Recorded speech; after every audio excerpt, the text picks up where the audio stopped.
Hello and welcome. I'm Maria Ressa. This is Rappler Talk. Now, if you still don't believe that millennials can change the world, you have got to hear this girl's story. Joana Bacallo is in the studio with us today, and she is in town. She's been a balikbayan for 8 years. 8 years. And tell me, what are you doing here right now? Well, I'm about to celebrate my 30th birthday. Okay. And as part of my activity every year to pledge my birthday into something fun and engaging, I decided to call my friends at One Portrait. Okay. And I told them that I'm going to sponsor the Mount Pulag Elementary School kids' school supply for the entire year. And with this, I wanted to create activities for fun like crafts and arts and photography lessons as well. And of course, the one that inspires me and burns inside my heart is about the topics of water, sanitation, and hygiene. Okay. So, All right. Hold that because there's a lot. There's a lot to untangle here, right? First, let me tell you about Jo. She is. You lived in Dubai Yes, for for 8 years, yes. right? And you are a flight. yes, I'm a senior flight attendant. A senior yeah. flight attendant. But in those 8 years, you also attended international conferences on water. Yes, but before that, I attended school first. You got a master's, or Yes, I have a master's in aviation management, and I focus on airport operations. And yeah. what was the subject of your thesis? My dissertation is the NAIA Terminal 3, and Okay. it was published in London too. So Okay, so you did a dissertation, and after the dissertation or before, you were focused on water. Why? I was focused on water mainly because I was meant to go home to do my research in aviation. So that entails me going back and forth the airport, talking with my friends in other journalistic engaged in other journalistic activities, and of course I have to go back to my apartment and do my personal stuff. And at that time, my little sister is back home. My friends are home too, which I caught up with them all the time. And it just started with frustration that I have to travel 9 hours away, and then I go home and I have to boil my water because we have to do that because water in our tap cannot be drank by itself. Right. So I don't want to go, I really don't want it to go all the way to the store just to buy water or call the next water store or boil my water because I'm tired. My time is of the essence when I'm here. So in the again, many Philippines. people in Manila live with this, right? Yes. And they deal with it. But you did something strange. You did a startup. I did a startup, so I'm a self-proclaimed water entrepreneur. Okay. So- Explain what that means. Your Explain. startup is on water. On water. Right? Go ahead. Yes. What I did was during the time that I was researching for my dissertation and interviewing airport officials, I went to the community around our town in Pasig and in Pateros, and I asked them, which water do you drink? Or do you know purified water? What do you drink? Like, do you know Evian? Do you know any other water? And I found that they only drink purified water. They only needed purified water. Like me, they don't need any brands. They don't need anything fancy. And it's the basic human need. And I think it's the least talked about. Yeah. So I think there's a need, there's a gap that we're missing out. So while I'm doing my dissertation, going back and forth London that time, I am starting my side research on water. How do you purify water? What is water? How come there's water stress? How come in other parts of the world you can drink water? Mm-hmm. So what I did is research because of my free flights on my company. I decided to go to Stockholm, and I saw that there's a conference called the World Water Week, and it's held every summer in Sweden. Okay. And because of free flights, and I took collaborative consumption, I stay at somebody else's couch, and then I attend the conference. Yeah. Airbnb. Yeah. You attended the conference. I attended the conference, and then they were so confused because I just wanted to learn, and I'm from the aviation side, and they're into the water. And I was sitting side by United Nations Water. I was sitting with WaterAid. I met the CEO of WaterAid, water.org. So it was a shock. But the most frustrating thing was that I'm the only Filipina I'm the only Filipina in the conference. And I think that's the most important conversation of our generation. It's about water. Right. And I asked them for the list, and I'm the unofficial representative to hear about water and water stress. And you know what they're talking about? Typhoon Haiyan, hygiene issues in Typhoon Haiyan. And these are my kababayans, you know? So I think there's gotta be something done in this particular conversation. So what did you do? So what I did was to connect with them, and I introduced myself that I'm a student of water. And actually my background is customer service and my background is aviation. But I am here, I'm willing to learn about water. And then that's the start of me opening up some doors about water as energy, water as gender. I didn't even know that water can be connected with gender. And then I discovered through my travels for free flights, backpacking trips, I've seen it firsthand. In Uganda, the women have to get water, and they spend 90% of their time collecting water instead of tending to other household activities. Why does it have to be in Bangladesh, where I volunteered in tea farms, that they have to wash their hands with dirty water, or they have to drink that dirty water because there's no other water source? And then I go back to my backyard, and you know what? El Nino is happening right at this moment. And before, conversations about water, it's only in developing countries, and now it's felt in California. It's felt in Flint, Michigan. So I can go on and on about water, and I'm very passionate talking about it because I've seen it firsthand on my travels. So I want you to tell people about the startup that you did, Aqua Pura Natural, and what role crowdfunding. I mean, again, you threw your savings, you did crowdfunding. How did you put this startup together?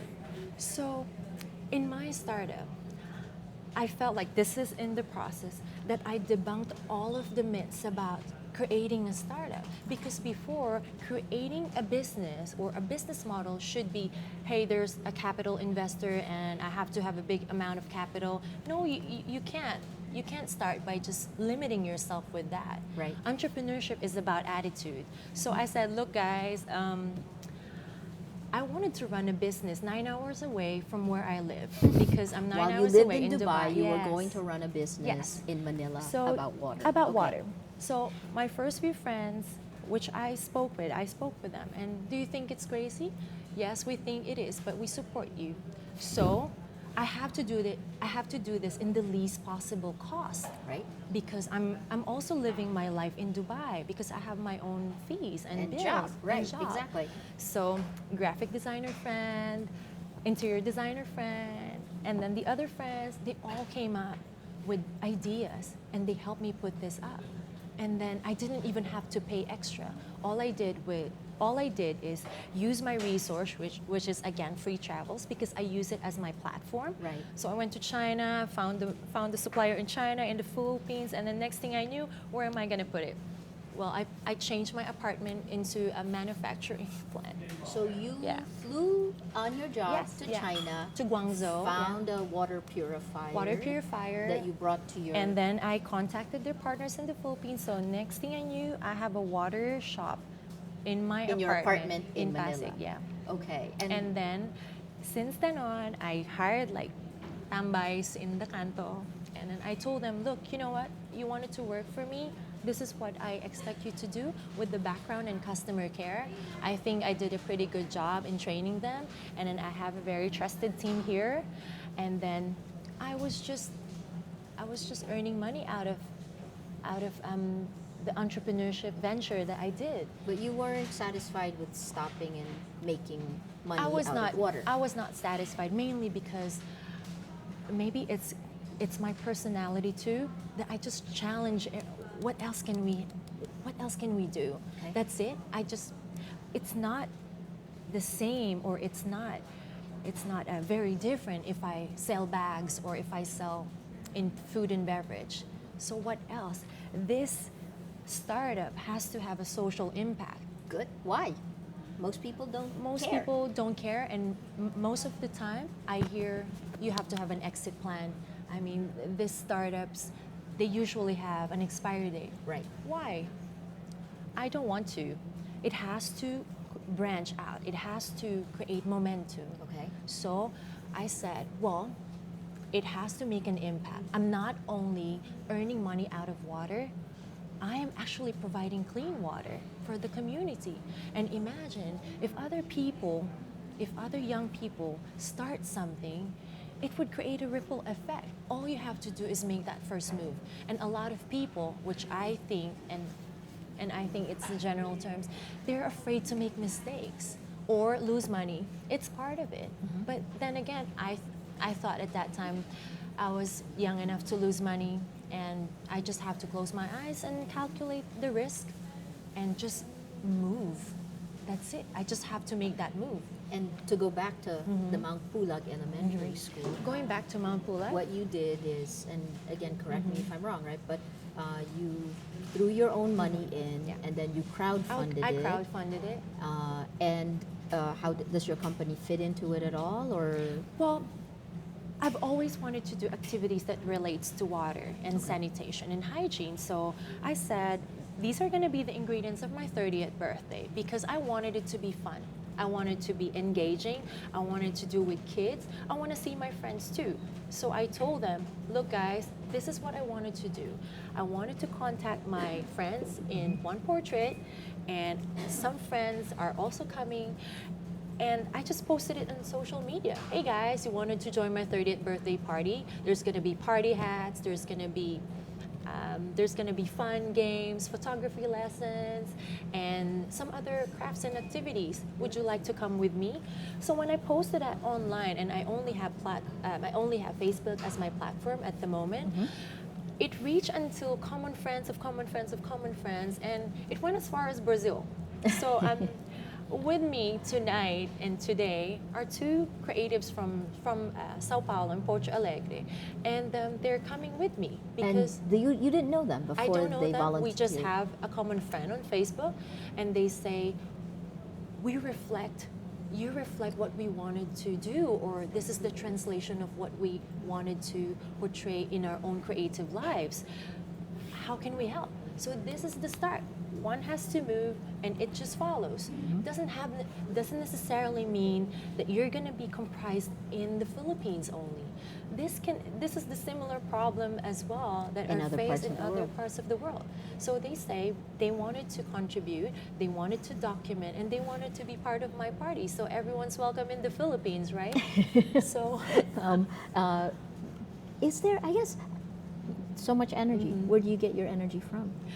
well, in fact, I don't even know how to answer that because we just came back from Divisoria. I told you we bought some party hats and we bought some other things that we might need for the project in Mount Pulag. So we're gonna stay there for the week, and there are going to be activities with One Portrait, my friends from One Portrait, and there's also going to be lessons on basic photography, and then I wanted to teach the kids the basic hand washing.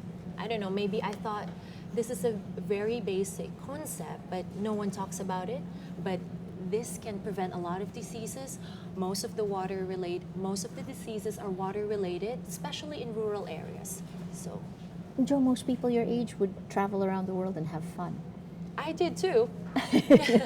How do you gauge what level of, how do you gauge success? How do you determine success for yourself? What is success? I've been asked that many times. There was a point in my career and my life that I said, this is it. I just live to travel. I just live to see things. I just live to get money out of traveling too.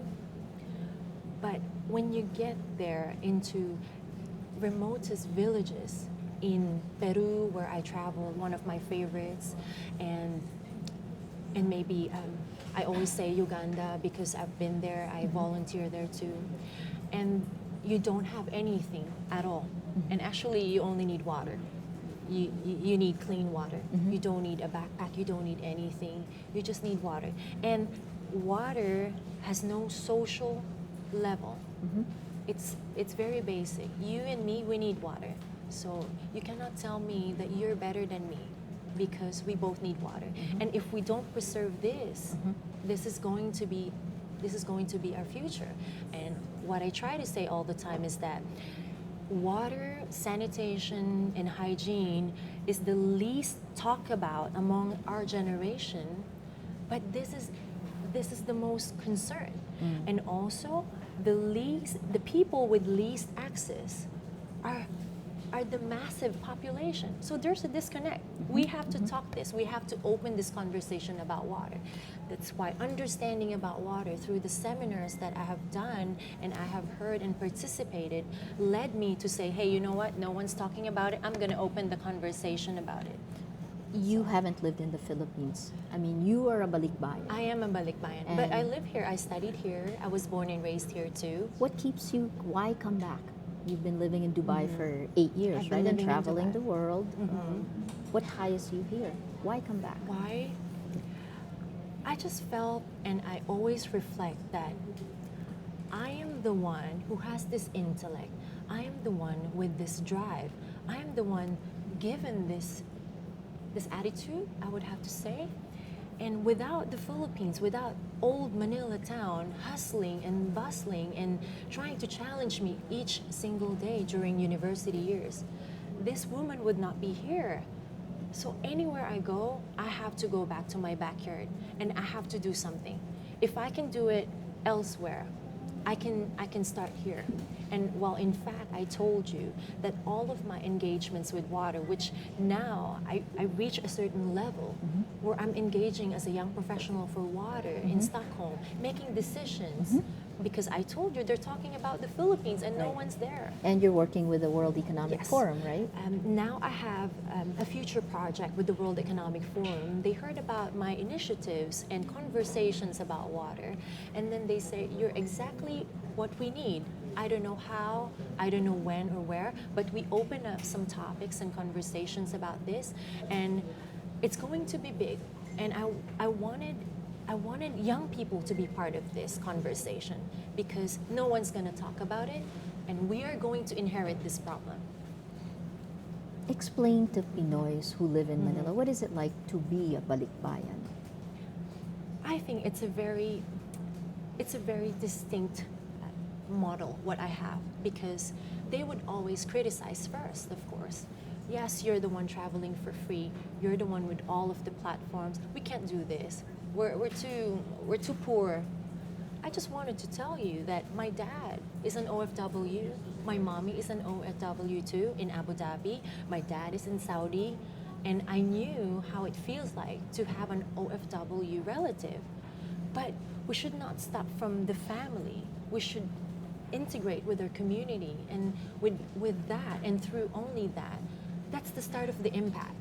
And you have to go back because you're a hope. If you start that spark, people would follow, because a lot of people are just afraid. So if you make that move, and if you start, again, I'm trying to emphasize, to start the conversation, as uncomfortable as it is, you would make a difference. And I think I did. And I'm starting to impact other young professionals who are under 35 at least, to do something. Okay, I'm not talking about just water or because this is what I would always have to say. Water is the fuel that burns inside my heart.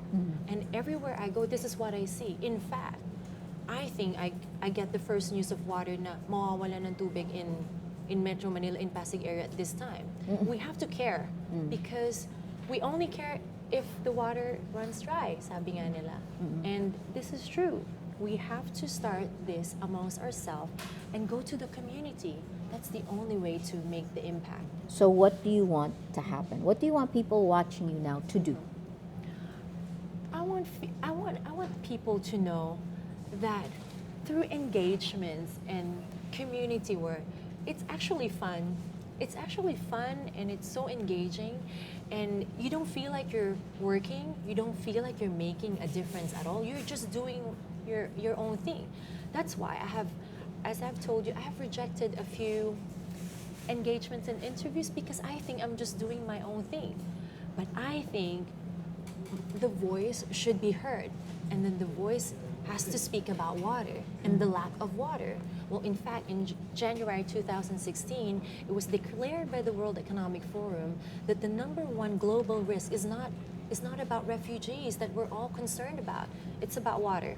Right. So I think the Philippines is in the center of this because we have a lot of farmers and agriculture is one of our main source of income here.